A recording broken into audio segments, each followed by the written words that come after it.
अगस्त 1947 एक आदमी दिल्ली के एक बंद कमरे में बैठकर एक नक्शे पे एक लाइन खींच रहा था। उसके सामने कुछ पेपर और एक पेंसिल थे। इस पेंसिल से जो लाइन खींचने वाला था उसे अंदाजा तक नहीं था। इसकी वजह से करीब 1 करोड़ लोग अपने घर छोड़ देंगे।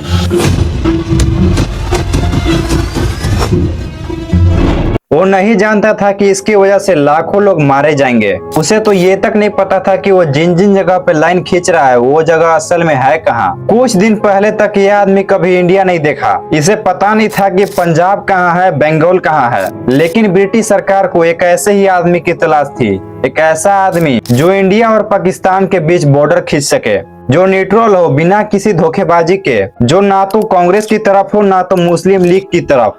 और उन्हें यह आदमी मिल गया, सर श्री रैडक्लिफ। ये एक जाने माने इंग्लिश लॉयर थे जो ब्रिटिश के उस वक्त के सबसे रिस्पेक्टेबल लीगल माइंड में से एक थे। बात असल में ये थी कि कुछ हफ्ते पहले 3 जून 1947 शाम के 4 बजे ऑल इंडिया रेडियो पर एक अनाउंसमेंट गूंजी थी। उस अनाउंसमेंट में बताया गया कि 15 अगस्त 1947 को भारत देश को आजादी मिल जाएगी, लेकिन इसमें बस एक शर्त थी कि इस देश के 2 टुकड़े होंगे। इस समय तक ब्रिटिश को महसूस हो गया था कि हम खतरे में हैं। जितनी जल्दी हो सके इंडिया को छोड़ के हमें भाग जाना चाहिए। और इसी जल्दबाजी में इतिहास का सबसे खतरनाक फैसला लिया, इंडिया को पार्टीशन करने का फैसला। बात यहाँ इंडिया और पाकिस्तान के नहीं बल्कि 565 प्रिंसली स्टेट की भी थी, जिसमें से कईयों के राजा सोच रहे थे कि अब इंडिपेंडेंट देश बनाया जाएगा। और ऐसा हो जाता तो इंडिया के नक्शे में 500 से भी ज्यादा छेद होते। आज की वीडियो में जानते हैं बॉर्डर के पीछे की असली कहानी गहराई से, कि कैसे ये लकीर लगाई गई, क्यों लाखों लोगों की जान गई, क्यों भारी लेवल पर वायलेंस देखने को मिला, और कैसे 565 राजाओं को भारत में रहने के लिए मनाया गया। पार्टीशन होने से पहले सबसे बड़ा सवाल आया, इन दोनों देशों का नाम क्या होगा। मोहम्मद अली जिन्ना अपने देश का नाम पाकिस्तान चाहते थे, जबकि कांग्रेस चाहती थी इंडिया का नाम इंडिया ही रहे। लेकिन जिन्ना को इससे दिक्कत थी, वो चाहते थे कि देश का नाम पाकिस्तान और हिंदुस्तान हो, दोनों को साथ मिलाकर इंडिया कहा जाए। मुल्कों का नाम हिंदुस्तान और पाकिस्तान होगा। And together they will constitute India. दूसरी तरफ कांग्रेस के लीडर का कहना था कि इंडिया से टूटकर पाकिस्तान बन रहा है, तो इंडिया अपना नाम क्यों बदले। जवाहरलाल नेहरू ने यह डिमांड जाकर माउंटबेटन के पास रखी, तो उन्हें यह बात लॉजिकल लगी, तो ये बात वो मान लेते हैं। इससे जिन्ना नाराज हो गए। पर बात ये थी कि जब 2 देश बनेंगे तो बॉर्डर कहाँ होगा। नेहरू और जिन्ना को आपस में बिल्कुल नहीं पड़ता था। इसी के चलते एक दूसरे के बात पर बिल्कुल एग्री नहीं होते थे। इसी के चलते बॉर्डर बनाने के लिए एक ऐसे आदमी को चुना गया जिसका इंडिया से कुछ लेना देना नहीं था। 8 जुलाई 1947 को ये इंडिया पहुंचे। उन्हें लगा था कि इस बंटवारे को करने के लिए उनके पास समय होगा, लेकिन माउंटबेटन ने कहा कि सिर्फ 15 अगस्त का समय है और इतना समय में घूमकर उन जगहों को नहीं देख पाएंगे जिन्हें वो बांट रहे हैं। इनकी मदद के लिए 4 लोग एडवाइजर दिए गए, जिसमें 2 कांग्रेस की तरफ से और 2 मुस्लिम लीग की तरफ से। लेकिन ये लोग भी आपस में झगड़े करते रहते थे।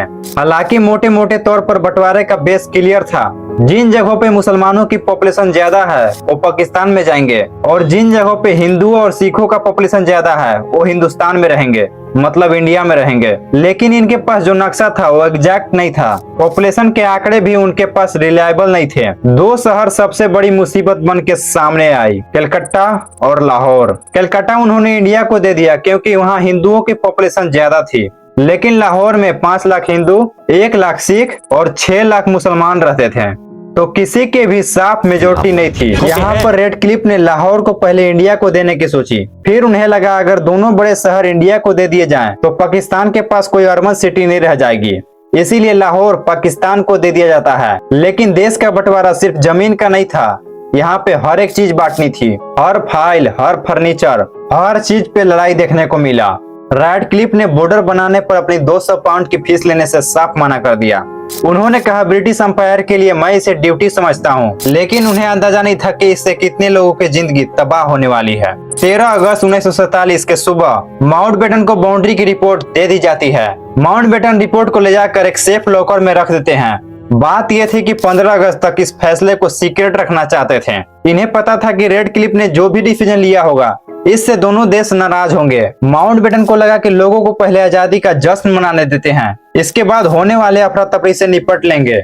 15 अगस्त 1947 की सुबह दुनिया भर में इंडिया और पाकिस्तान की आजादी के जश्न मनाई जाती है, लेकिन लाखों करोड़ों लोग ये नहीं जानते थे कि वो किस देश के नागरिक हैं। डिस्ट्रिक्ट ऑफ मजिस्ट्रेट को ये तक नहीं पता था कि रिपोर्ट दिल्ली में देना है या फिर कराची में। प्रधानमंत्री नेहरू और लियाकत अली खान को रिपोर्ट दिया जाता है। उन्हें कहा जाता है कि दोनों अलग अलग कमरे में जाकर रिपोर्ट को स्टडी करो और समझो इंडिया और पाकिस्तान का बॉर्डर कैसा होगा। 2 घंटे तक ये दोनों अलग अलग कमरे में स्टडी करते हैं। जब ये दोनों 2 घंटे के बाद निकले तो ये दोनों बहुत गुस्से में थे। गुस्सा कई चीजों को लेकर था, लेकिन सबसे ज्यादा गुस्सा इस छोटे से शहर को लेकर था। गुरदासपुर को रेडक्लिफ ने रवि नदी की नेचुरल बाउंड्री को फॉलो करते हुए मुस्लिम मेजोरिटी के चलते इसको इंडिया में डाल दिया जाता है, क्योंकि बिना गुरदासपुर के इंडिया के पास कश्मीर तक का कोई प्रैक्टिकल लाइन नहीं बचता और कश्मीर के पास कोई चॉइस नहीं बचता पाकिस्तान में जाने के अलावा। पाकिस्तान की साइड इससे बहुत नाराज थी, क्योंकि रेडक्लिफ की इस लाइन ने इंडिया को कश्मीर क्लाइम करने का रास्ता दे दिया था। 17 अगस्त इन बाउंड्री को पब्लिकली बताया जाता है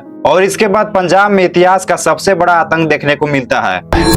रेडक्लिफ की इस लाइन ने 50 लाख सिखों और हिंदुओं को पाकिस्तान के पंजाब में छोड़ दिया और 50 लाख मुसलमानों को इंडिया के पंजाब में।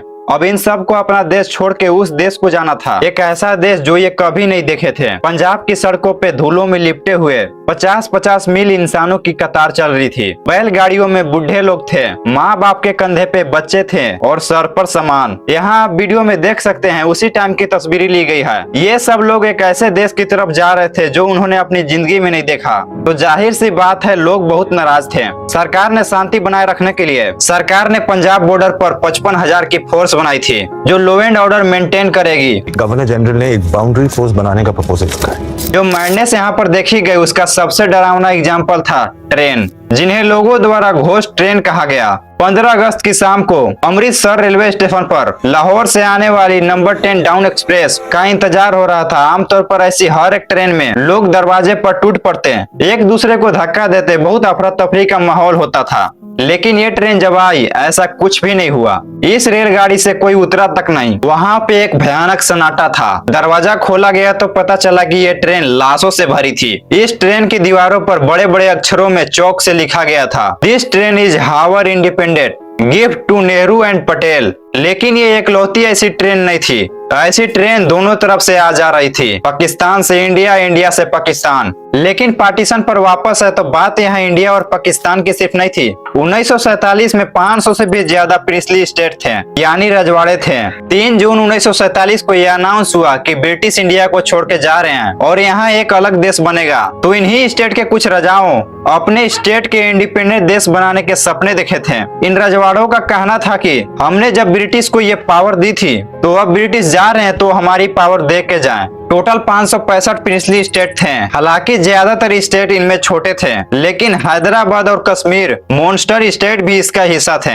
हैदराबाद और कश्मीर अगर खुद में एक देश बन जाते तो यूरोप जैसे देशों से भी बड़ा होते। अगर सारे स्टेट खुद में देश बन जाते तो इंडिया का नक्शा कुछ ऐसा दिखता, जिसमें 500 से भी ज्यादा छेद होते। सरदार पटेल जानते थे अगर 565 राज्य इंडिपेंडेंट हो गए तो इंडिया कभी सरवाइव नहीं कर पाएगा। इसीलिए स्टेट को मिलाने के लिए ये जिम्मेदारी खुद पर ली। माउंटबेटन सरदार पटेल को एक डील पर पोच करते हैं। अगर कांग्रेस इन रजाओं महाराजों को उनके नाम, उनके महल और उनके सारे प्रिविलेज रखने दे तो इन रजाओं को 15 अगस्त से पहले इंडिया ज्वाइन करने के लिए माउंटबेटन खुद ही कन्विंस कर लेंगे। इन सब के बीच जवाहरलाल नेहरू माउंटबेटन को ऑफर करते हैं कि आजाद भारत के पहले गवर्नर जनरल बने। सोचिए, जिस ब्रिटिश ने अभी अभी देश के बंटवारा करवाया है उसे इंडिया का सबसे बड़ा पोस्ट में से एक दिया जाए। ये नेहरू की तरफ से कोई फ्लैटरी नहीं थी, बल्कि एक सोची समझी चाल चल रही थी। नेहरू और पटेल जानते थे माउंटबेटन के पास ब्रिटिश क्राउन का कनेक्शन है और रजवाड़ों पर इन्फ्लुएंस है प्रिंसली स्टेट का मर्जन, एसिड का डिवीजन, कश्मीर जैसे डिस्प्यूट। इन सब में फ्रेंडली माउंटबेटन बहुत काम आ सकते थे। लेकिन पाकिस्तान ने इसका बिल्कुल उल्टा किया। जिन्ना ने खुद को गवर्नर जनरल बना लिया। माउंटबेटन ने इसको समझाने की कोशिश की